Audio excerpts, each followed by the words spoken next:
Let them find a solution. Find a solution. يا عمي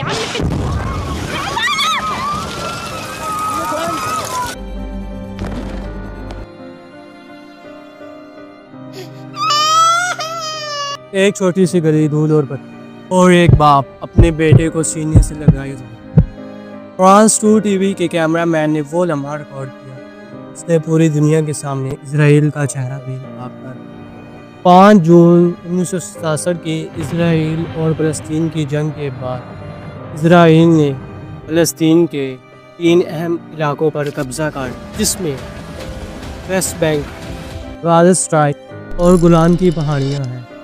waste bank پر اسرائیل نے یہودی بستیاں قائم کی اور ان کے ارد گرد فوجی چوکیاں قائم کر اور غازہ پر بھی قبضہ تھا جہاں نیرسیم جیسی بستیاں آباد۔ دنیا نے اس قبضے کو کبھی مانا نہیں مگر اسرائیل نے کنٹرول مضبوط سے مضبوط کر بنا دیا اور پھر وہ دن آیا 28 ستمبر 2000 اسرائیل کے لیڈر ایریل شرون اور سے زیادہ سولجر کے ساتھ مسجد اقصیٰ کے احاطے میں داخل ہوئے۔ ایک غیر مسلمانوں کی ایک مسجد میں داخل کیوں ہوا اور اس کی بے حرمتی کیوں کی؟ اگلے ہی دن غصہ سڑکوں پر دکھائی دینے لگا۔ مسلمانوں نے احتجاج کرنا شروع کر دیا اور مسلمانوں اور یہودیوں کے درمیان لڑائیاں ہونا شروع ہوئیں۔ فلسطین کے پتھروں کے جواب میں یہودیوں نے گولیاں برسائیں۔ یوں شروع ہوا دوسرا انتفاضہ، ایک ایسی خون ریزی لڑائی جس نے ہزاروں جانیں لی اور اس جنگ کا مرکز بن گیا نیرسیم جنکشن۔ لوگ اسے شہیدوں کا جنکشن کہنے لگے۔ یہ وہ جگہ تھی جہاں یہودیوں نے سب سے پہلے ایک چھوٹی اس کی حفاظت کے لیے اسرائیل نے بھاری دستہ فوجیوں کا قائم کیا۔ یہ وہ جگہ تھی جہاں ہر روز پتھر اور گولیاں چلتی۔ triggered by then Israeli opposition leader Ariel Sharon's visit.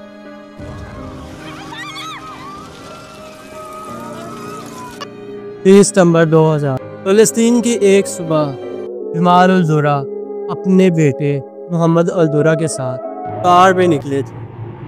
ان کا مقصد تھا غازہ سٹی میں گھر کی خریداری کرنا اور اپنے بیٹے کو پھول چھوڑنا۔ جمال کی کار نیرسیم جنکشن کے قریب ایک اسرائیلی آرمی پوسٹ کے سامنے ہیوی کراس فائرنگ میں پھنس گئی۔ انہوں نے گاڑی چھوڑ دی اور اپنے بیٹے کو لے کر ساتھ میں بھاگنے لگی۔ پناہ کی تلاش میں آس پاس کے ایک کنکریٹ بیرل کے پیچھے جا چھپی۔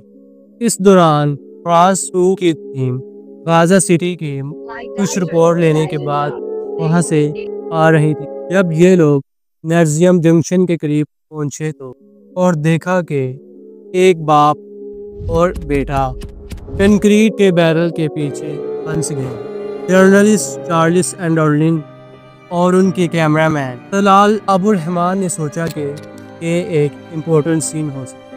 انہوں نے لہٰذا اپنا کیمرہ آن کیا اور 27 منٹس کی ویڈیو ریکارڈ کی، نہ جانتے ہوئے کہ وہ دنیا کی سب سے فیمس ویڈیو ریکارڈ کرنے لگے۔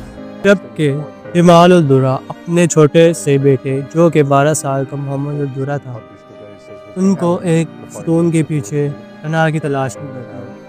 گولیاں چاروں طرف سے برس رہی تھی، ہر بلاسٹ، ہر آواز موت کے اور قریب آنے کی نشانی تھی۔ محمد اپنے باپ کا ہاتھ پکڑے ہوئے، اس کی آنکھوں میں صرف ایک ہی سوال، کیا میں زندہ گھر لوٹ پاؤں؟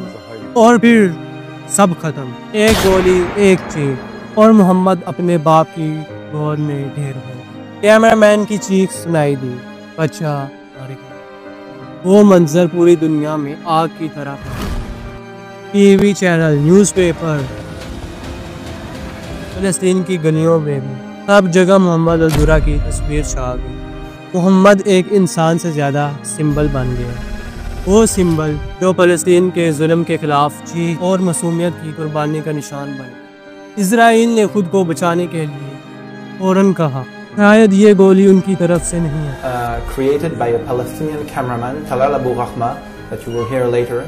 and a French anchorman whose name is Charles Underlin, who is an icon by himself. So it's two icons together against no one. Reports, investigation اور debates ہر طرف شور ہے. It's just like Mohammed al-Dura, you know. Mohammed al-Dura was supposedly caught in a crossfire, killed by the IDF. He may never even have existed.